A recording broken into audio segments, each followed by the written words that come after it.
orografi.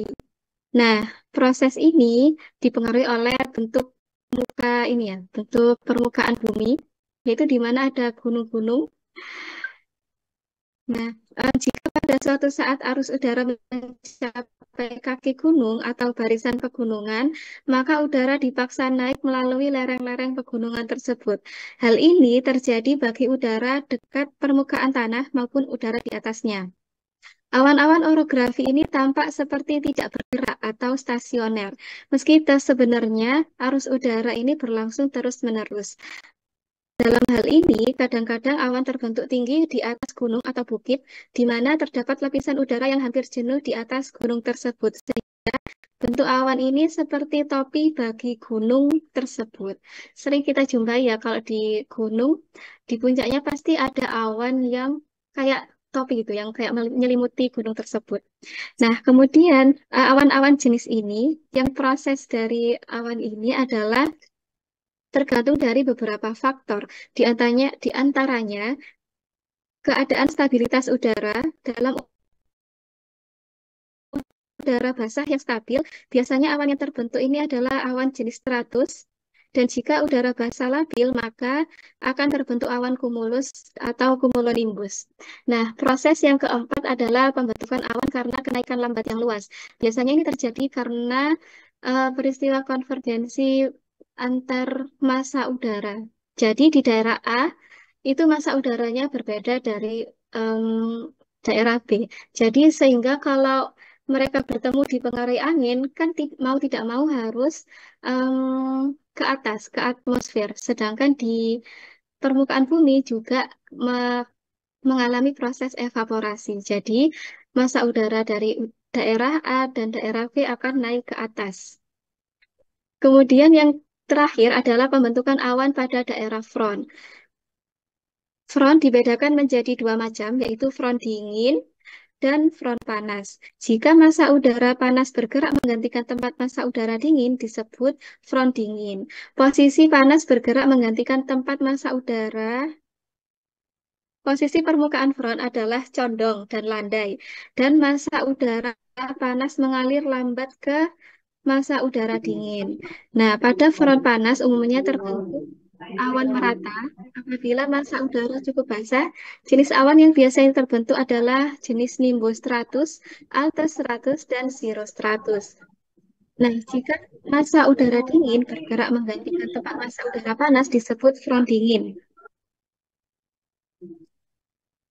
Nah, awan yang terbentuk di daerah front dingin berubah-ubah tergantung dari stabilitas dan kelembapan udara dari massa udara panas. Demikian juga kecondongan permukaan front, jenis awan yang terbentuk adalah cumulus besar dan cumulonimbus di dalam daerah massa udara panas. Nah, pada keadaan seperti itu akan menjadi hujan yang sangat lebat, kadang-kadang disertai badai guntur. Nah, ini selanjutnya jenis-jenis awan dibedakan menjadi tiga menurut ketinggiannya. Ada awan tinggi, awan menengah, dan awan rendah. Nah, awan rendah ini berada di ketinggian kurang dari 2000 meter. Terdapat beberapa jenis awan, yaitu ada nimbostratus, stratus, dan stratocumulus. Nah, stratocumulus ini merupakan jenis awan bertumpuk berlapis yang membentuk gumpalan. Jenis awan ini em, di antara ketinggian ini di bawah 2000 mdpl. Awan ini memiliki massa bentuk globuler yang besar serta berwarna kelabu dengan tepian yang agak tegang, yang agak terang dan halus. Globuler ini menyusun awan-awan tersebut biasanya beraturan, bentuknya beraturan, bertumpuk dan berlapis. Kemudian awan selanjutnya adalah nimbostratus, merupakan jenis awan yang terletak di antara ketinggian 1200 sampai 1500 mdpl. Awan ini memiliki jenis globuler tebal serta luas arah horizontal yang menyerupai lapisan bergerigi dari awan-awan rendah. Jenis awan ini sering mendatangkan hujan yang menutup langit serta tampak berwarna kelabu gelap. Kemudian awan selanjutnya adalah stratus, merupakan jenis awan yang memiliki warna serba sama namun berlapis. Awan ini merupakan awan rendah dengan ketinggian antara 300 sampai 750 mdpl. Awan ini menyerupai kabut tanah namun tidak menyentuh permukaan tanah. Hampir sama seperti kabut, tapi awan stratus ini berbeda dengan kabut. Kalau kabut itu menyentuh permukaan tanah, tapi kalau awan stratus tidak. Nah, berlanjut ke awan menengah, yaitu berada pada ketinggian 2000 sampai 7000 mdpl, yaitu ada altocumulus dan altostratus. Altocumulus merupakan awan dengan ketinggian sekitar 4000 mdpl. Awan ini merupakan gumpalan awan yang menyerupai bulu domba merino yang tebal dan memiliki warna yang seragam, yaitu berwarna kelabu hingga kelabu kebiru-biruan. Kemudian awan altostratus merupakan awan dengan ketinggian antara 3000 sampai 4000 mdpl. Awan ini menyerupai cadar yang rapat dan berwarna kelabu yang merupakan globuler horizontal. Awan altostratus tersusun oleh garis-garis berlapis yang sering membentuk bayangan.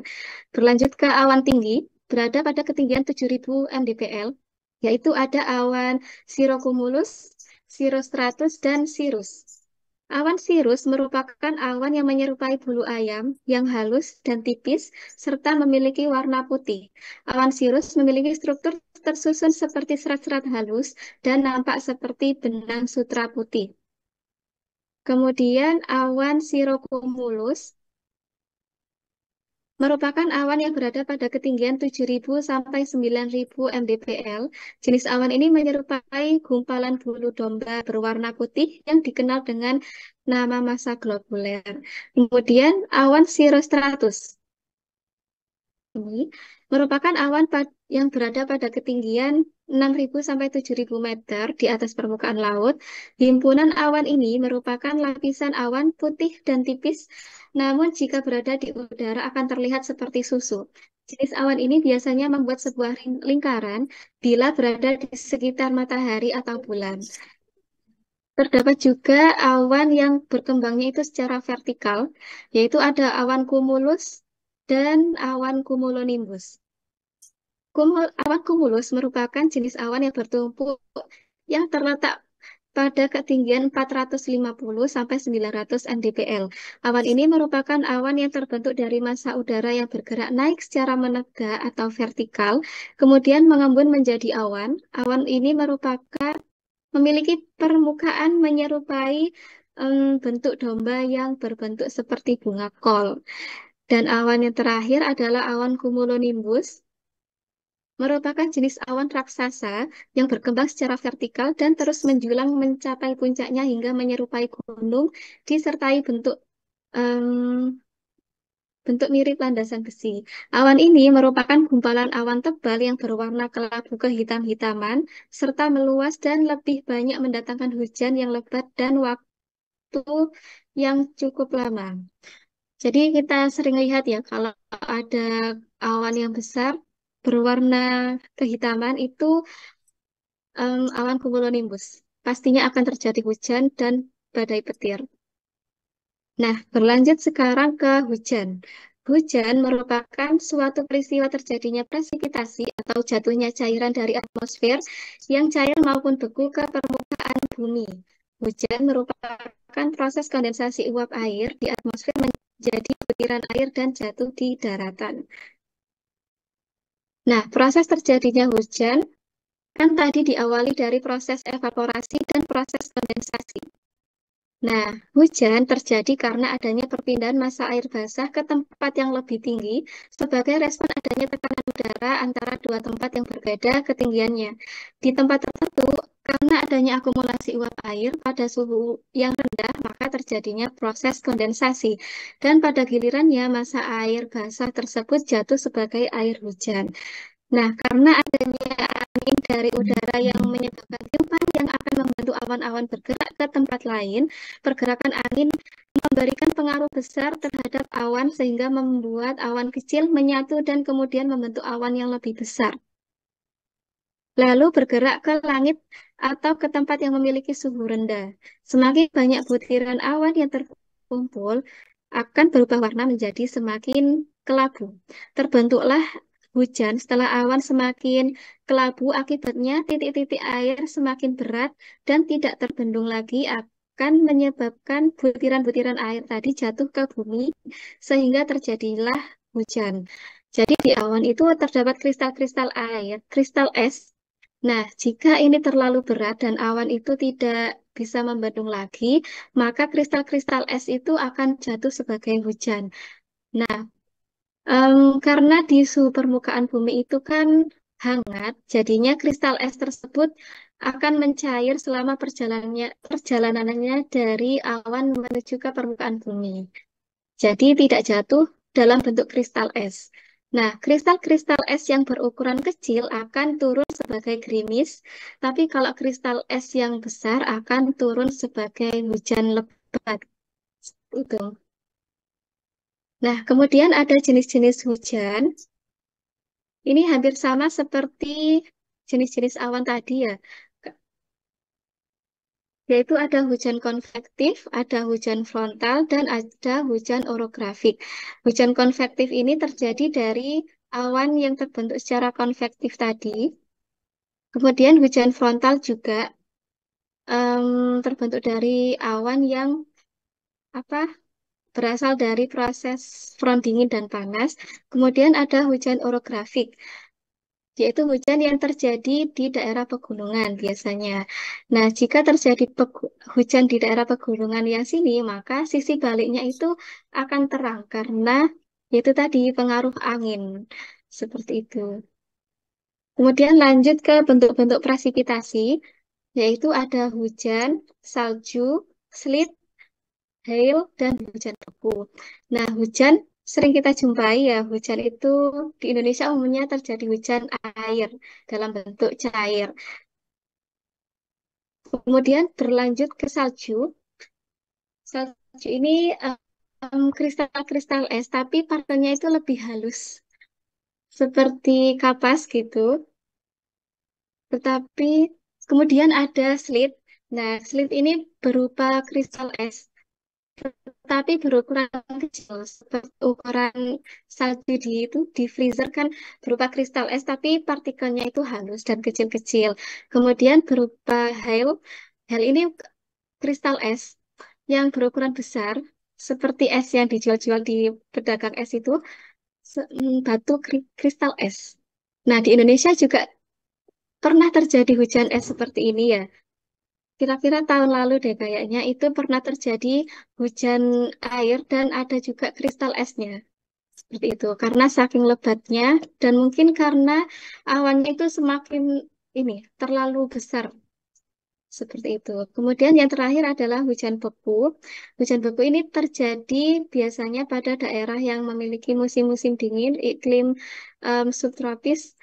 Nah, itu awalnya seperti hujan biasa, tapi karena di daerah sana itu suhu udaranya itu rendah, maka air-air itu akan membeku. Jika terjadi di pepohonan, hujan, dan teknologi modifikasi cuaca. Nah, pada hari Minggu tanggal 20 Maret tahun 2022, dunia dihebohkan dengan berita mengenai seorang perempuan parubaya yang sedang berjalan mengelilingi perlintasan balapan di Mandalika ya. Nah, sambil memukul-mukul sebuah wadah berisi mangkok emas di tengah derasnya hujan. Nah, sebenarnya apa sih pawang hujan itu dan bagaimana asalnya? Nah, pawang hujan itu adalah sebutan untuk seseorang di dalam masyarakat Indonesia yang dipercaya memiliki ilmu gaib dan dapat mengendalikan hujan atau cuaca. Umumnya, pawang hujan ini mengendalikan cuaca dengan memindahkan awan. Jasa pawang hujan ini biasanya dipakai untuk acara-acara besar seperti hajatan, perkawinan, konser musik, dan banyak lagi. Salah satunya kemarin ya di Mandalika. Nah, ritual terkait hujan ini sudah berlaku turun-temurun. Saking lamanya tidak diketahui sejarah tradisi yang terus berakar hingga sekarang dalam tulisan yang terbit di jurnal Al-Qalam dijelaskan bahwa masyarakat itu sebetulnya percaya pada kuasa Tuhan Yang Maha Esa Namun, ikhtiar atau usaha tetap diperlukan untuk mewujudkan keinginan tersebut. Usaha diwujudkan dalam bentuk pelaksanaan doa yang dipanjatkan dan juga dalam jurnal tersebut, keberhasilannya itu rata-rata responden menyatakan ini adalah bagian dari usaha manusia. Berhasil atau tidaknya dikembalikan lagi kepada Tuhan Yang Maha Esa. Nah, biasanya pawang hujan itu melakukan beberapa metode untuk mengendalikan cuaca, yaitu biasanya menggunakan beberapa jenis minuman sebagai persembahan pada makhluk halus. Ada juga menggunakan mantra dan meminta keluarga pengguna jasa pawang hujan untuk membacakannya. Kemudian menggunakan media rantang, nasi, dan payung hitam. Dan membalikkan sabut lidi bekas dan ditancapkan bawang serta cabai merah. Melarang pawang dan pengguna jasanya mandi sepanjang hari. Ini berkaitan dengan biasanya kalau hajatan pengantin itu kan mantennya tidak dibolehkan mandi sepanjang hari karena ditakutkan terjadi hujan. Tapi nggak tahu ya itu mitos atau fakta. Nah, kemudian ada juga yang menggunakan persembahan puluhan linting rokok dari daun nipah, tidak boleh menyentuh air, dan puasa tidak makan, minum, serta tidur, dan berziarah ke makam orang yang dianggap memiliki kelebihan. Nah, berbeda dengan cara kerja pawang hujan yang cenderung mengedepankan aspek ritual, maka ada cara lain yang lebih bisa diterima nalar, sehat dalam upaya memodifikasi cuaca, yaitu ada teknologi modifikasi cuaca.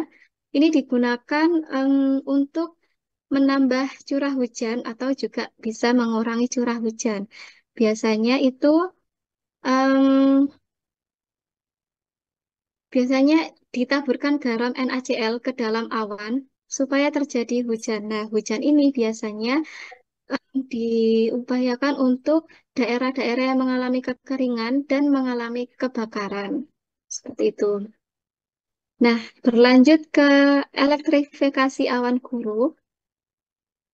Nah, guru, destek, guntur, geledek, atau em, geluduk adalah kata yang digunakan untuk mendeskripsikan gelombang kejut suara yang dihasilkan akibat terjadinya pemanasan dan pemuaian udara yang sangat cepat seketika dilewati oleh sambaran petir. Sambaran tersebut menyebabkan udara berubah menjadi plasma dan langsung meledak menimbulkan munculnya suara yang bergemuruh. Nah, proses terjadinya itu karena adanya perbedaan potensial antara di awan dan bumi atau antara awan yang satu dengan awan yang lainnya. Itu memicu terjadinya petir. Dengan pergerakan awan di langit terjadilah pembentukan muatan di mana selama pergerakan awan yang satu dengan yang lainnya saling berinteraksi secara terus-menerus sehingga muatan positif dan negatif akan berkumpul pada masing-masing sisi yang berbeda.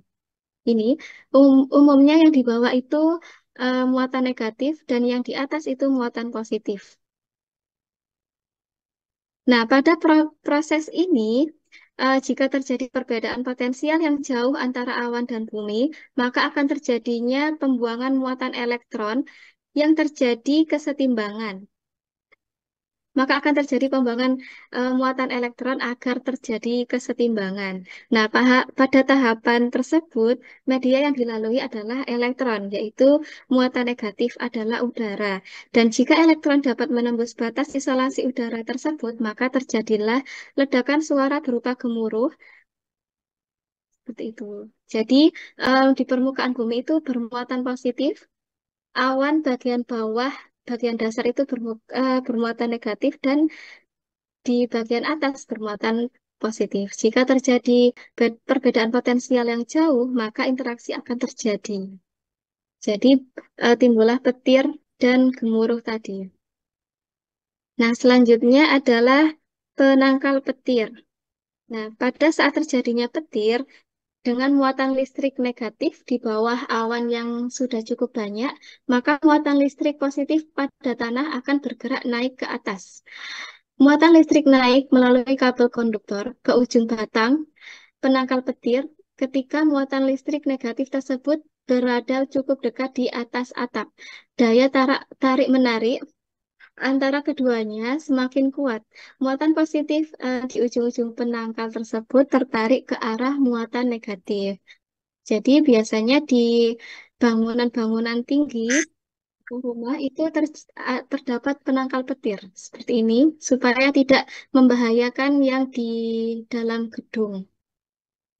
Karena petir ini membawa 1 hingga 10 miliar joule energi, kira-kira energi ini mampu menyalakan bola lampu 100 watt selama 3 bulan. Seperti itu. Nah, kemudian kita berlanjut ke siklon tropis. Nah, siklon tropis ini merupakan salah satu fenomena atmosfer yang menggambarkan adanya tekanan udara rendah yang disebabkan adanya proses perpindahan panas dari daerah khatulistiwa menuju garis lintang. Nah, siklon tropis ini merupakan badai dengan kekuatan yang sangat besar dengan radius mencapai 150 sampai 200 km. Siklon tropis memiliki sebutan nama tergantung dari lokasi terbentuknya. Diberikan nama badai tropis atau siklon tropis ini jika terbentuk di daerah Samudra Pasifik Selatan. Nah, nama taifun atau topan ini jika terjadi di daerah Samudra Pasifik Barat Laut. Dan diberikan nama hurricane itu jika terjadi di sekitar Samudra Atlantik sini. Nah, proses terbentuknya siklon tropis ini terdapat 4 tahapan, yaitu tahap pembentukan, tahap belum matang, tahap matang, dan tahap pelemahan.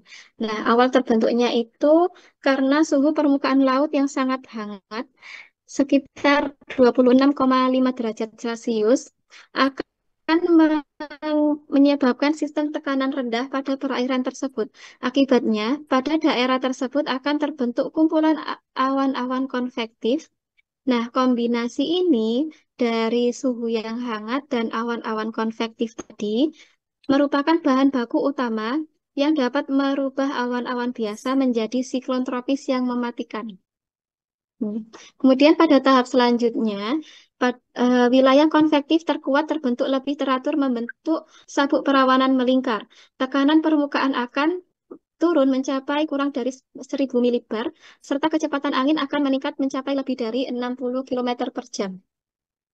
Nah, pada tahap matang ini, bentuk siklon tropis cenderung lebih stabil dan di pusat siklon tropis terbentuk suatu wilayah dengan kecepatan angin relatif rendah dan tanpa awan yang disebut dengan mata siklon.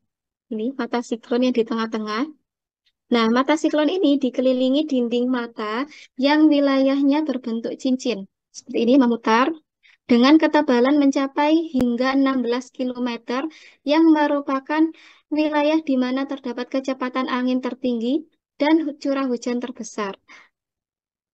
Kemudian pada tahap yang terakhir adalah tahap pelemahan. Siklon tropis akan bertahan jika berada pada lautan yang hangat dan akan melemah dan menghilang jika memasuki wilayah daratan atau memasuki wilayah perairan yang lebih dingin. Nah, ini perbedaan siklon tropis dan tornado. Jika ditinjau dari daerah tumbuhnya, siklon tropis itu terjadi di laut, umumnya di atas lintang 10 derajat utara maupun selatan. Kalau tornado itu terjadi di darat, tornado yang sering terjadi di perairan disebut water spot, seperti ini. Kalau ini tornado dan ini siklon tropis. Nah, untuk arah geraknya, siklon tropis ini di bumi belahan selatan umumnya bergerak ke arah barat atau barat daya. Sedangkan untuk siklon di bumi belahan utara umumnya bergerak ke arah barat atau barat laut. Sedangkan tornado arah pergerakannya itu tergantung pada arah gerak badai guntur pembentuknya. Kemudian untuk ukuran diameternya, untuk siklon tropis itu berdiameter ratusan kilometer. Kalau tornado itu hanya ratusan meter saja. Dan lama hidupnya, siklon tropis itu berkisar 1 sampai 30 hari dengan rata-rata 3 sampai 8 hari. Kalau tornado itu 3 menit hingga lebih dari 1 jam. Nah, ini beberapa kejadian siklon tropis yang terjadi di sekitar Indonesia, yaitu ada siklon tropis Mangga, ada siklon tropis Cempaka, ada siklon tropis Dahlia dan siklon tropis Seroja. Nah, dari beberapa siklon tropis ini dampaknya hampir sama, seperti hujan sedang sampai lebat, kemudian em, gelombang laut dari 2,5 sampai 6 meter, seperti itu. Nah, selanjutnya adalah La Nina dan El Nino. La Nina ini berasal dari bahasa Spanyol yang berarti anak perempuan. La Nina merupakan fenomena turunnya suhu permukaan air laut di Samudra Pasifik. Sedangkan El Nino ini berasal dari bahasa Spanyol juga yang berarti anak laki-laki. El Nino merupakan fenomena panasnya suhu muka laut di daerah Pasifik, di daerah Samudra Pasifik. Nah, tingginya variasi iklim di Indonesia ini dipengaruhi oleh interaksi antara luasnya lautan yang mengelilingi Indonesia dan atmosfer di atasnya. Interaksi di antara laut inilah yang menjadi faktor pengendali iklim di wilayah Indonesia. Salah satu yang paling kuat sebagai pengendali iklim di Indonesia adalah El Nino Shorten Oscillation. Ini atau ENSO. Nah, ENSO menggambarkan sirkulasi yang terjadi antara suhu permukaan air laut, angin, dan awan di Samudra Pasifik.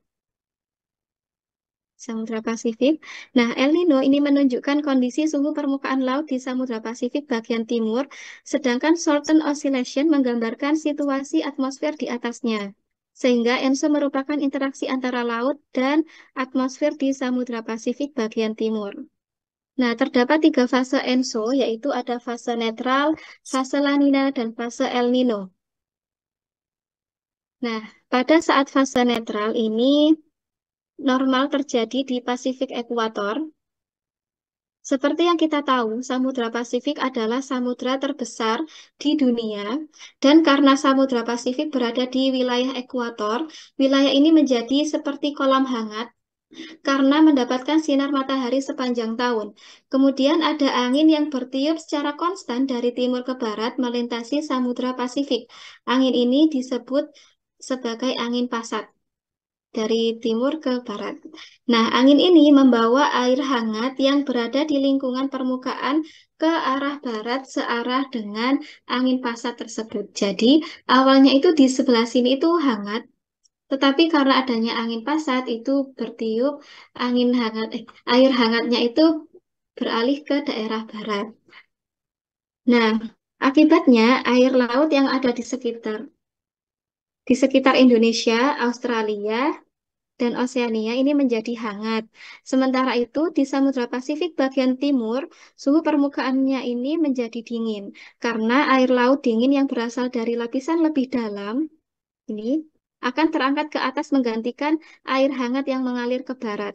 Perbedaan suhu di Pasifik Ekuator menyebabkan massa udara basah di sekitar wilayah Indonesia menjadi naik, sehingga peluang terbentuknya awan semakin besar, sedangkan suhu permukaan laut yang lebih dingin menyebabkan udara yang lebih dingin dan kering ini menjadi turun di sekitar Amerika Selatan, sehingga peluang terbentuknya awan semakin kecil. Peristiwa ini membentuk sebuah sirkulasi yang disebut sirkulasi Walker. Seperti ini. Karena adanya angin, maka proses terbentuknya awan di daerah Indonesia, Australia ini menjadi lebih cepat. Nah, berlanjut ke fase La Nina, fase kedua, ini disebut juga fase Enso dingin atau fase Enso yang diperkuat karena angin pesat dari timur lebih kuat.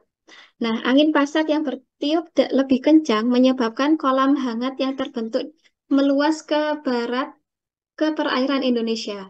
Kekosongan massa air laut ini berpindah ke barat diisi oleh massa air laut yang lebih dingin di bagian bawah Samudra Pasifik. Di Samudra Pasifik bagian timur. Nah, sehingga fase La Nina ini disebut juga fase dingin dari ENSO. Kondisi ini menambah perbedaan suhu permukaan antara Pasifik Ekuator bagian timur dan barat, sehingga sirkulasi Walker menjadi lebih kuat. Nah, dengan adanya pergeseran kolam hangat ke bagian Indonesia menyebabkan penguapan yang terbentuk menjadi lebih banyak, peluang pembentukan awan juga makin besar, peluang hujan semakin besar. Untuk wilayah Indonesia ini berpotensi terjadi banjir, tanah longsor, angin kencang, itu semakin tinggi. Nah, pada tahun 1998 dan tahun 2010 adalah terjadinya La Nina terkuat yang pernah terjadi. Nah, berlanjut ke fase El Nino, fase ketiga, yaitu disebut juga fase Enso hangat. Nah, angin pasat yang biasa berhembus dari timur ke barat melemah atau justru berbalik arah. Dengan melemahnya angin pasat, air laut yang bersuhu hangat tidak bisa terbawa ke sebelah barat Pasifik ekuator, dan kolam hangat pun bergeser ke Pasifik bagian tengah dan timur. Bagian tengah dan timur. Dengan pergeseran kolam hangat, sirkulasi Walker di atmosfer pun juga ikut berubah. Pusat penguapan pembentukan hujan juga ikut bergeser, yang menyebabkan pola angin dan hujan berubah, khususnya wilayah sekitar Pasifik ekuator. Negara-negara di Pasifik Timur seperti Peru mendapatkan banyak hujan, sedangkan di Indonesia, Australia, dan Oseania potensi hujan akan berkurang dan dapat menyebabkan kekeringan. Beberapa tahun terjadi El Nino kuat, yaitu pada tahun 1997 dan 2015. Nah, dampak terjadinya El Nino sudah disebutkan tadi ya. Jika El Nino itu biasanya terjadi kekeringan, em, dan kalau misalkan terjadinya La Nina, ini meningkatnya curah hujan, gelombang tinggi, seperti itu. Tapi ini berdampak pada di beberapa sektor saja. Ada yang dirugikan dan ada juga yang diuntungkan. Pada fase El Nino ini yang dirugikan itu kan em, pada sektor pertanian. Jadi tidak bisa panen. Tetapi ada sektor yang diuntungkan yaitu pada perikanan. Jadi nelayan-nelayan itu bisa melayar mencari ikan di laut tanpa adanya gangguan gelombang tinggi. Jadi, dan pada fase El Nino ini, biota laut juga akan semakin meningkat karena sinar matahari itu kan terus-menerus kan ada di Indonesia. Jadinya, biota laut akan meningkat karena meningkatnya proses fotosintesis di pada tumbuhan air. Yang apa? Fotosintesis kan ini dari klorofil. Nah, kemudian ada sinar matahari. Nah, jadinya konsumen-konsumen yang memakan tumbuhan ini lebih besar. Jadi keanekaragaman di laut itu juga besar, sehingga banyak ikan yang ditangkap pada fase El Nino. Berbalik di La Nina, sektor pertanian diuntungkan di pada fase La Nina karena sawah-sawah itu tidak kering. Kemudian ladang-ladang juga terisi dengan air. Tetapi tidak selalu menguntungkan karena ada kejadian banjir itu tadi. Dan pada fase La Nina ini perikanan itu merugikan. Jadi tidak bisa berlayar mencari ikan di laut karena adanya gelombang tinggi. Nah, kita berlanjut ke dipole mode atau Indian Ocean Dipole. Nah, dipole mode ini merupakan fenomena interaksi laut atmosfer di Samudra Hindia yang ditetapkan berdasarkan nilai selisih antara suhu muka air laut di perairan di sebelah barat Sumatera. Terdapat tiga fase IOD ini, fase netral, positif, dan negatif. Di sini terjadinya IOD. Tadi ENSO di Samudra Pasifik, tetapi IOD di em, baratnya Sumatera. Nah, pada fase netral itu adanya keberadaan arus laut ini disebut juga the Indonesian Through Flow atau TIF dari Samudra Pasifik melalui Kepulauan Indonesia menuju Samudra Hindia. Samudra Hindia bagian tenggara menyebabkan wilayah tersebut mempunyai suhu muka laut yang lebih hangat daripada wilayah Samudra Hindia bagian barat, sehingga sirkulasi Walker di atas permukaan laut akan bergerak dari bagian barat menuju ke timur, dan pusat konvektif ada di wilayah Indonesia. Pada kondisi tersebut, fase netral terjadi. Fase netral terjadi apabila beda suhu muka laut antara Samudra Hindia bagian barat dan timur berbeda pada kisaran minus 0,4 hingga 0,4 derajat Celcius. Kemudian berlanjut ke fase positif. Nah, pada fase positif, angin dari barat melemah. Angin dari barat itu melemah dan ditandai dengan perubahan suhu muka laut, di mana Samudra Hindia bagian barat, lebih hangat dari bagian timur, sehingga beda suhu muka laut ini berada di atas 0, derajat Celcius. Pada kondisi ini menyebabkan wilayah bagian timur, termasuk Indonesia, menjadi lebih kering, sehingga dapat mengurangi intensitas curah hujan dan meningkatnya potensi kenaikan suhu yang dapat meningkatkan kebakaran hutan. Nah, fase yang terakhir adalah fase negatif. Pada fase negatif, perbedaan suhu muka laut di sekitar Samudra Hindia bagian barat lebih dingin dibandingkan bagian timur. Nah, suhunya berada pada kisaran di bawah -0,4 derajat Celcius. Pada fase negatif, intensitas angin berbaratan di sepanjang ekuator ini akan meningkat sehingga memberikan dampak di wilayah Indonesia dan Australia mendapat suplai penambahan uap air yang mendukung proses awan hujan hingga turut berkontribusi dalam terjadinya peningkatan curah hujan. Jadi di wilayah Indonesia itu akan meningkat curah hujannya untuk wilayah Indonesia dan Australia. Nah, IOD positif dan negatif ini terjadi pada tahun 1958 sampai 68, kemudian 1978, 1988, 1998, dan 2008. Nah, cukup sekian presentasi dari saya. Maaf jika ada kesalahan. Em, Silakan, terima kasih.